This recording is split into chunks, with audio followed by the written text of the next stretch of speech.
ICDS কেন্দ্রের রান্নাঘরে বিষাক্ত মাশরুম রান্না করে খেয়ে অসুস্থ 13 জন শিশু ভর্তি বাঁকুড়া সম্মিলনী মেডিকেল কলেজে। গ্রাম লাগোয়া এলাকা থেকে মাশরুম সংগ্রহ করে এনে নিজেরাই আইসিডিএস এর রান্নাঘরে রান্না করে খেয়ে অসুস্থ হয়ে পড়ল 13 জন শিশু। গতকাল রাতে একের পর এক শিশু অসুস্থ হয়ে পড়লে তাদের দ্রুত নিয়ে যাওয়া হয় রায়পুর গ্রামীণ হাসপাতালে। পরে তাদের বাঁকুড়া সম্মিলনী মেডিকেল কলেজে স্থানান্তরিত করা হয়।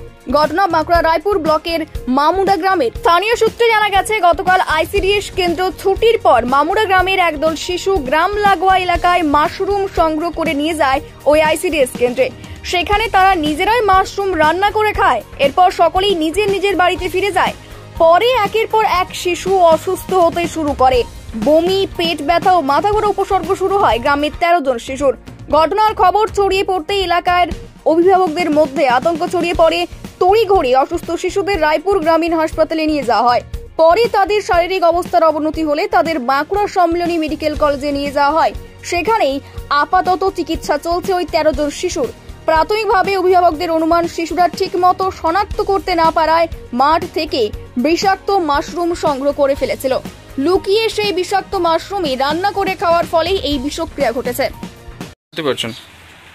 ছাতু খাই তো জানতে পারছি, তখন কোথায় তুলেছে সেটাও জানি না। রান্না করে শুধু বলছি ছাতু খাই। কখন ঘটেছিল ঘটনাটা? কতজন বাচ্চার এরকম ঘটনা হয়েছে? জানি বলতে ছেলেগুলো খেলতেছিল, দিয়ে ওরা সন্ধ্যার থেকে ছাতু তুলে আনে রান্না করে খাইছে। কেউ দেখেনি, গ্রামের কোনো গার্জেন ফার্জেন কেউ দেখেনি। তারপরে বাড়িতে রাত্রেবেলা যখন বমি করছে সবাই, একে তখন বলছে যে আমরা ছাতু রান্না করে খেয়েছিলাম। এমনিতে আর অন্য কেউ কিছু জানে না, কেউ দেখেনি রান্না করতে। সবাই ভাবছে খেলা করছে। মানে স্কুলের যে আইসিডিএস ঘর সেখানেই রান্না করেছে? হ্যাঁ, ওই যে এখানে রান্না হয়, তাহলে এখানে ওরা রান্না করেছে, কিসে রান্না করেছে সেটাও কেউ দেখেনি, ভাবছে খেলছে সবাই। না এরকম ঘটনা কোনো। বিষাক্ত ছাতু না আরো অন্য কিছু ব্যাপার?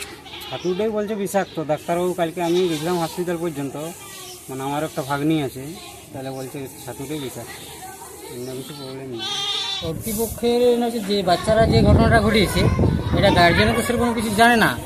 আর বাচ্চারা ছাতু তুলে নিয়ে এসছে, বাড়ি থেকে তেলে নিয়েছে, এনে রান্না করে খেয়েছে। তারপরে যখন বমি করছে, বমি করার পর গার্জেন প্রথমত বুঝতে পারে না যে ইয়ে হবে, বমি করে ডাক্তার নিয়ে যায়।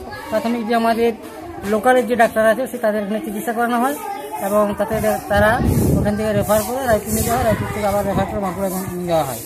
এটা কতটা আতঙ্কিত আপনারা? আতঙ্কিত তো অবশ্যই। কালকে রাত্রে যে প্রায় গ্রামের অধিকাংশের চোখের ঘুম কেড়ে নিয়েছিল। এখন 13 জনের পাওয়া গেছে। বাচ্চারা যেটা পাওয়া গেছে, গার্জেনরা কেউ জানে না তো কতজন ছিল, রান্না কি করছে সেটা কেউ দেখেনি। আপনার নাম? আমার নাম অশোক বিশ্বাস। ওরা বলা হয়েছে কিন্তু কাজ কোনো হয়নি, জানানো হচ্ছে তো কাজ হয়নি। তিনি আইসিডিএস দিদিমণি আছেন, ওনাকেও বলছে অন্তত আপনি রায়পুর ব্লকের রিপোর্টটা দিন। তিনি বলছেন দিয়েছেন, কিন্তু দেওয়ার পরে কোনো কি এই সচেতনতার অভাবের জন্য কি বাচ্চাগুলো এখানে রান্না করলো? ওই সচেতনতাটা ঠিক নয়, কিন্তু হ্যাঁ খোলামেলা অবস্থা যদি কপাট দেওয়া থাকতো তাহলে কিন্তু রান্না করার সুযোগটা পেত। কপাট না থাকার জন্য ঢুকতে পেরেছে, এবং উনান পেয়েছে, এই কাঠ পেয়েছে, একটু সুবিধা পেয়েছে বুঝছো।